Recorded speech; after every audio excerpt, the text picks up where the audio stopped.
To an extent, all of us know what it's like to have a life that's not entirely our own. In the Indian culture, we are taught to make smart decisions regarding our career, safe, risk free choices. Indians are so creative and versatile, we can apply our creativity and ingenuity anywhere.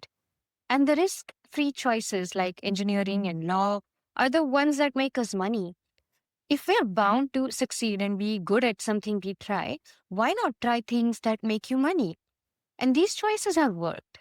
There is a reason Indian Americans are the highest earning ethnic group in America. There is a reason why, if we hear about people who live paycheck to paycheck, we shudder at the thought. Because saving for our future and having contingency plans is a very basic Indian upbringing, and it works. Now, somewhere along the line, things have gotten blurred and exaggerated. Not to mention, the system we live in has stopped rewarding the safe choice. And in this whirlwind of chaos, a lot of us have started having a quarter life crisis. Earlier, we only heard of midlife crises, and it made sense. You do what you're supposed to do for years until one day you're 50 and realize more than half your life has gone by. You didn't even ask yourself what your true childlike passion was. And so you buy a motorcycle or a fast car or just something that makes you feel dangerous and alive.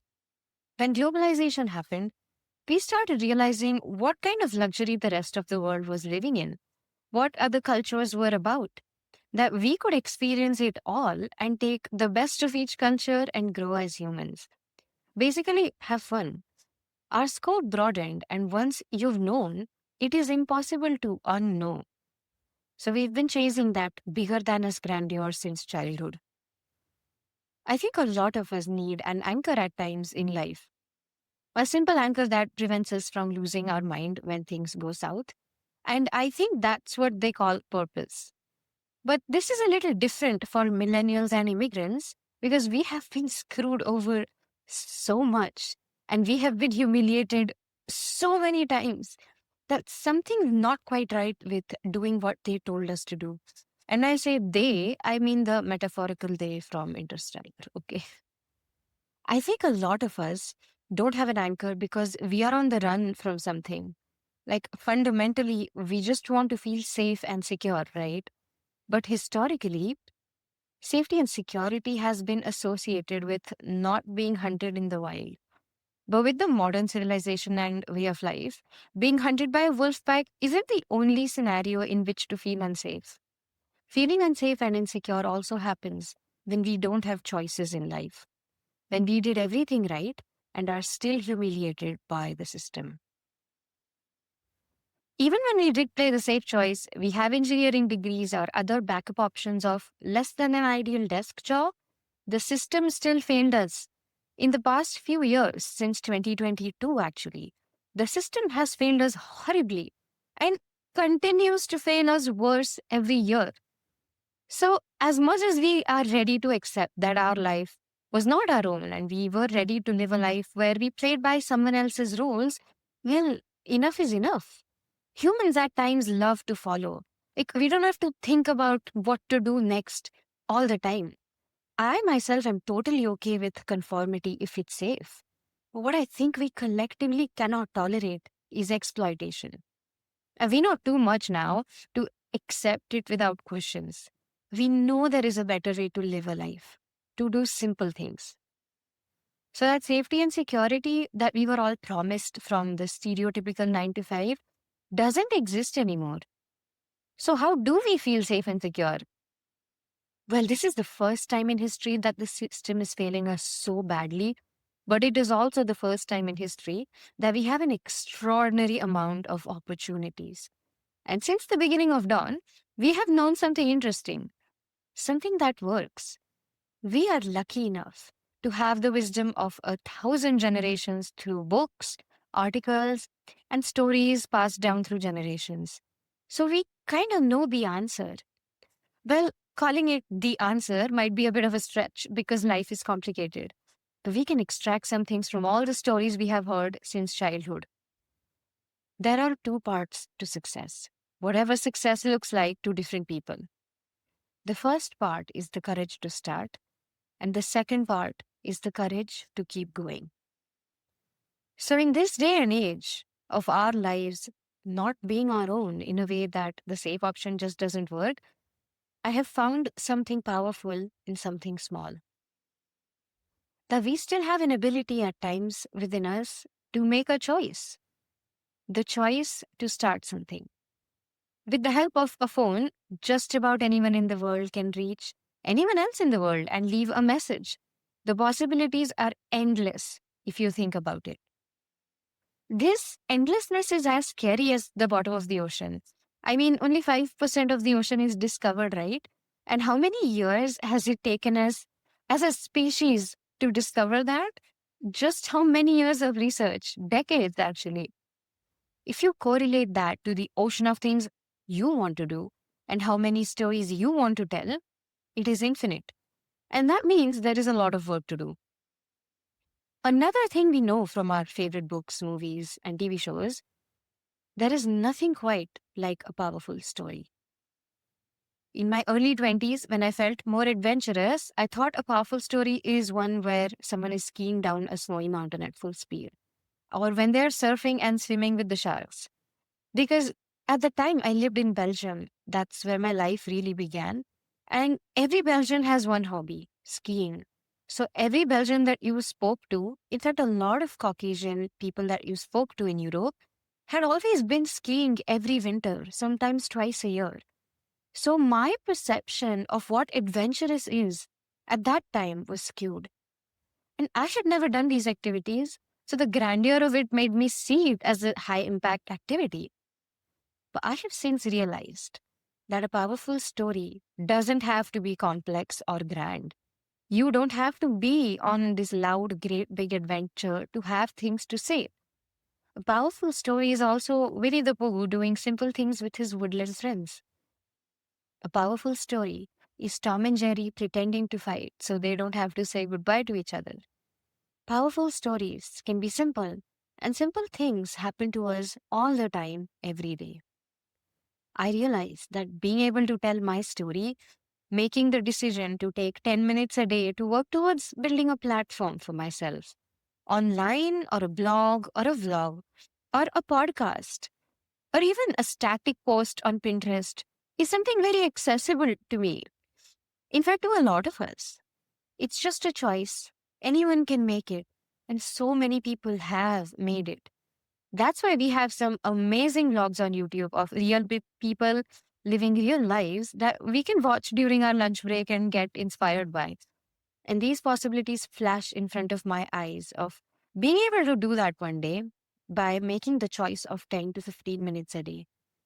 What I like about social media and its rise online is that you can build your algorithm personal to you. So if you like motivational or existential content mixed with personal stories, then that is what Instagram will show you. And I have come across some amazing speakers and really beautiful creators online, and they all say the same thing. That you gotta start and you have to keep going even when it's messy. That's the gist of it. Even when you think you have nothing to say, just record like you're talking to a friend or a parent. And that could be messy, but it's okay. And this advice from some of my favorite creators has really pushed me to take that first step. That's the beauty of social media.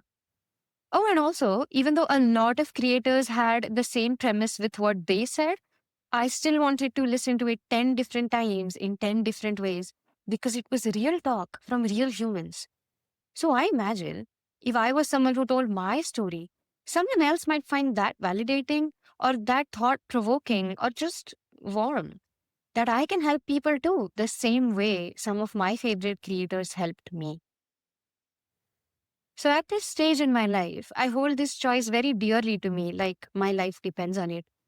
Because when agency is stripped in your life and that midlife or quarter life crisis hits you at 27 of what am I doing? How is this it? Is this life? I just work for someone else on their wins till I'm 80 and then die begging for permission to take a trip to see the mountains. That doesn't sound right or feel right. How can this be life? How is this the safety and security we were promised after sacrificing our art and choosing a less appealing engineering option? It hasn't been sitting right with me the older I get. Safety and security is when we have money and when we have options. If we want to retire at 40, we should be able to do so without feeling guilty or worrying about our bank account. If we change our mind and say, I want to be back in the game at 45 because I miss it, we should be able to do so. Maybe that's a little extreme, but having choices makes you feel like a human. Being stripped of agency is being stripped of your humanity.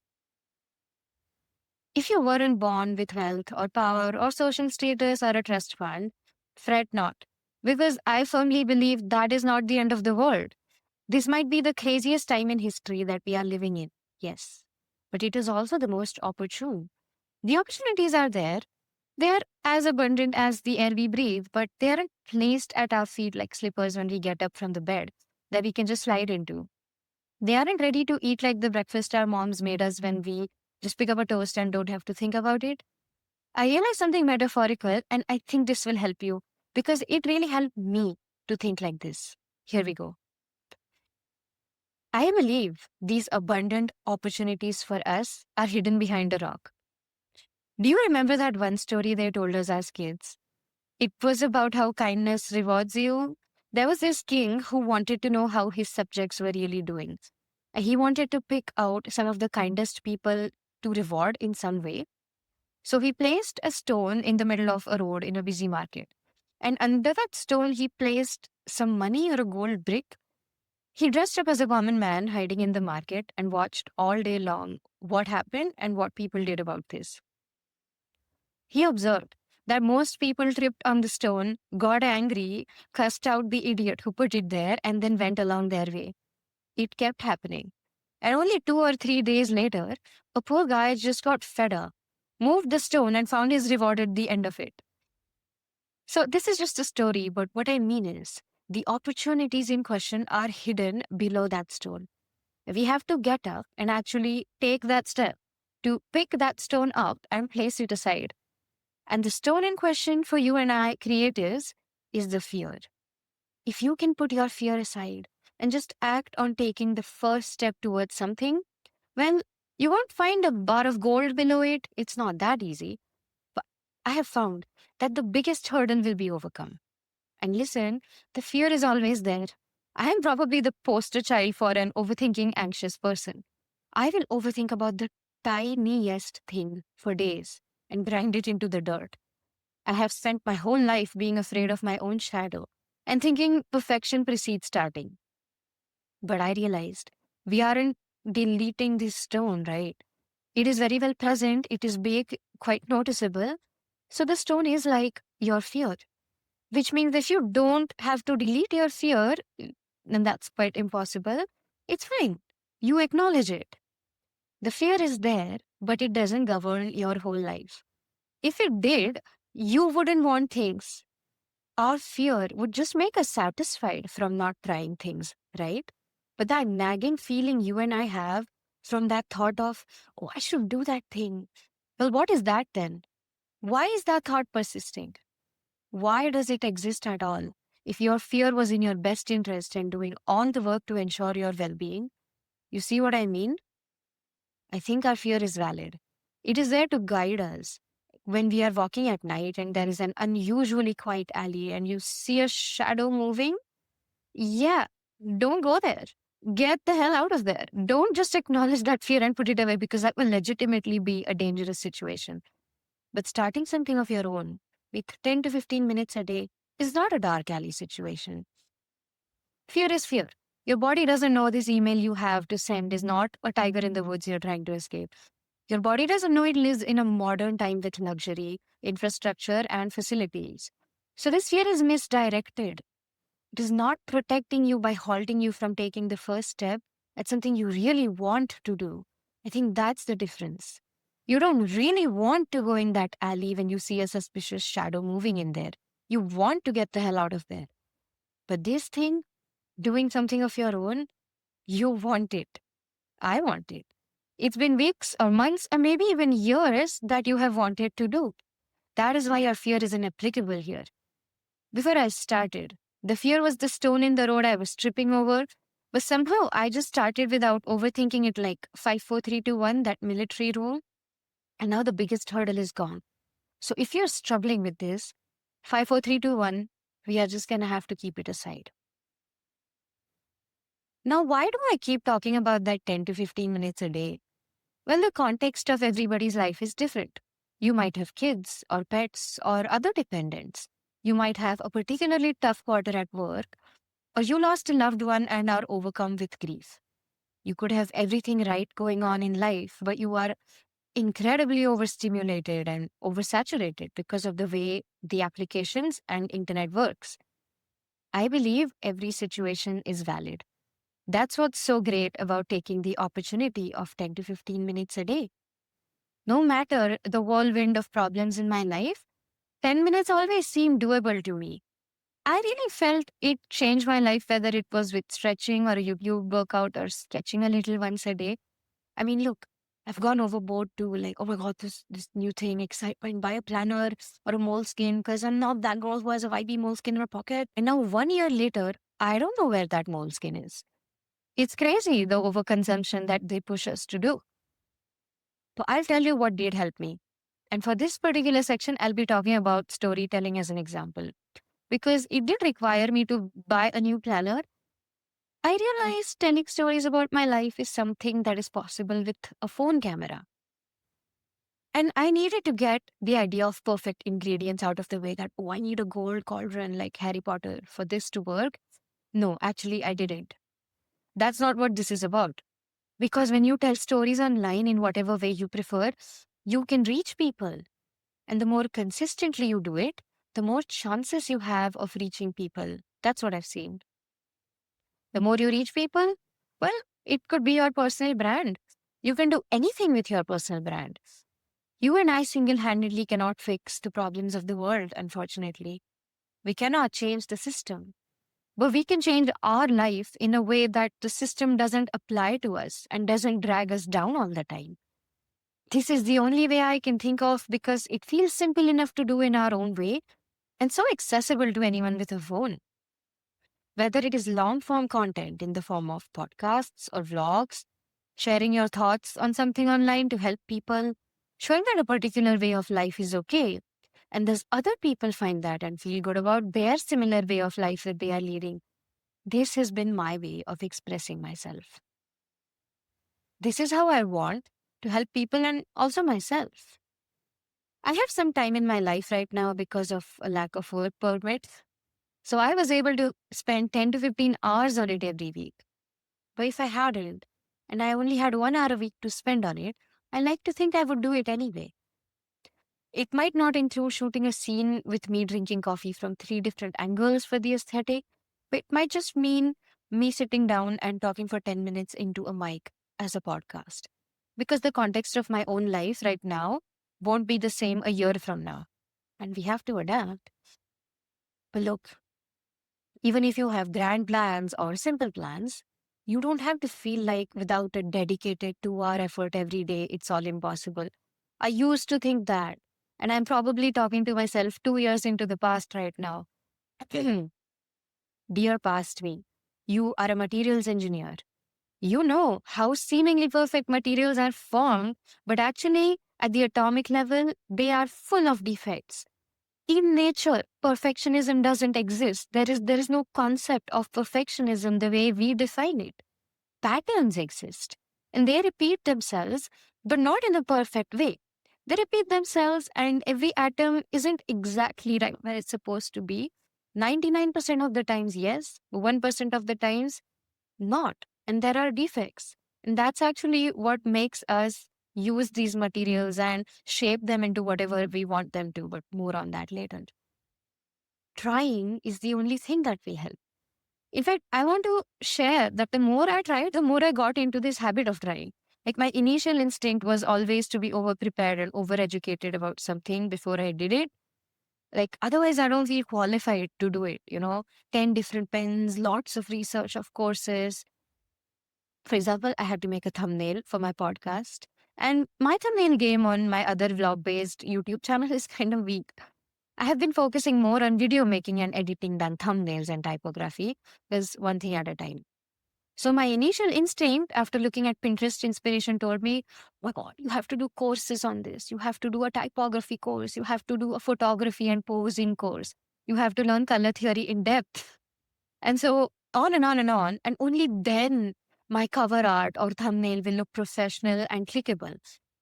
But it had been a year of vlogging at the time. I was just trying to get my thoughts out there. And at times I put out what I thought was a medium quality vlog, even when I didn't like it, just because I didn't want to break my streak. And in doing that, something interesting happened.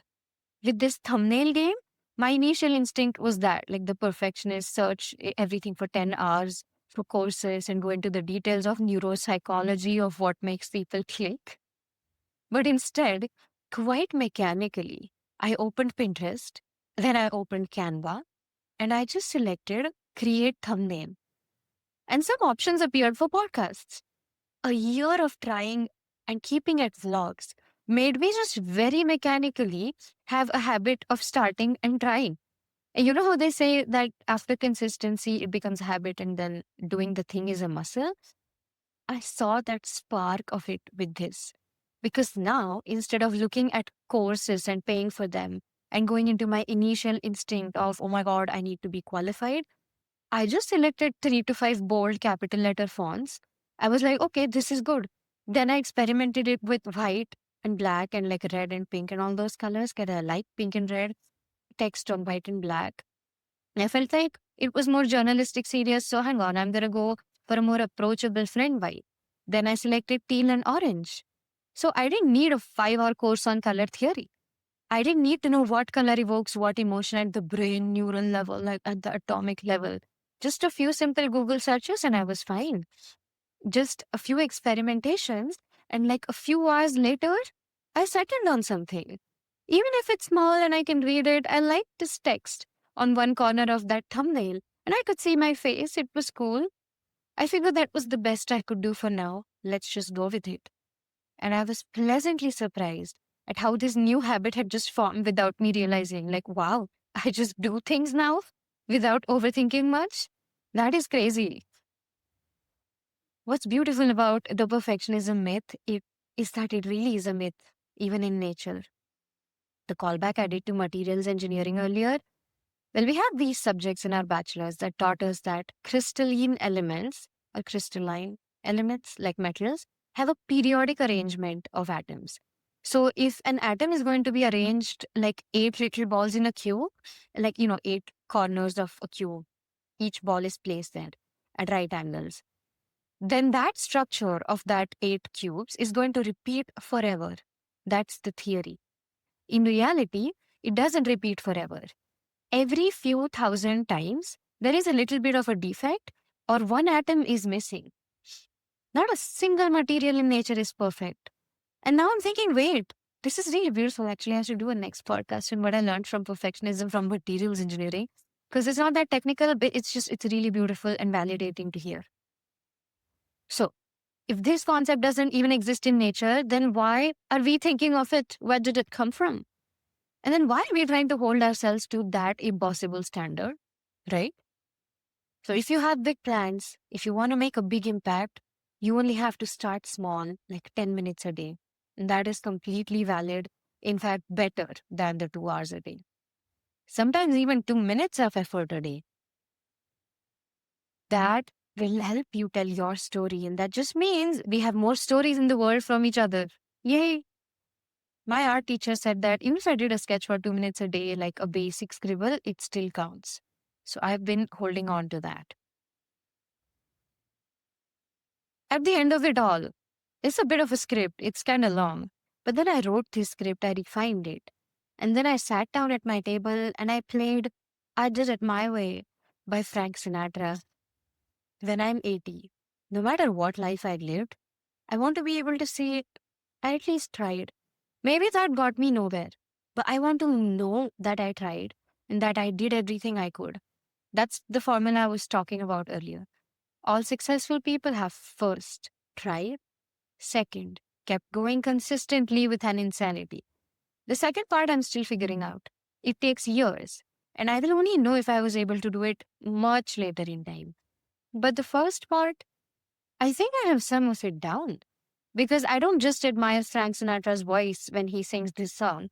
I sing along and I try to feel the lyrics in my bones.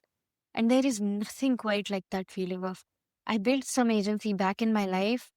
No matter what happened, I did it my way. I've always found a way, which means my life is kind of mine. Because life is not what happens to you, but what you make it. Yeah, this is a Hannah Montana lyric, but I only understand it now. So if you're creative and if you're an overthinker, it will hit you one day like a truck in the face. No one should have to run your life like a play. You can take some control back in your life. No one should have to script it. So that's where I'll end my script for today. I have a few more scripts written down because I fell into this perfectionist trap at first where every podcast episode had to be thoroughly researched and written down and refined for several hours. Only now I'm realizing that I don't need to do that. It needs to be a low key, like a video message from your friend kind of thing. So I'm going to get these scripts that I wrote down out of the way. I'm going to post them and then I'm going to switch to a video format. Because why wouldn't I do a video format on YouTube? Because it helps with discovery, right? I am just starting to do that. But it'll be a while before you probably see that. If this is the episode where you started, well, thanks. I want to find my tribe. So, strangers on the internet, like you guys, is the most romantic way to find a tribe. And yes, I'm a romantic at heart, at least partially. I said it. If you have tips and tricks on how you manage your mental load and decision making, starting something new with a busy life, we could all use a few tips from like minded people like each other. So, post that in the comments below and let me know what you think. I still don't have a signature way to end my episodes. So here is another millennial goodbye for you. Bye.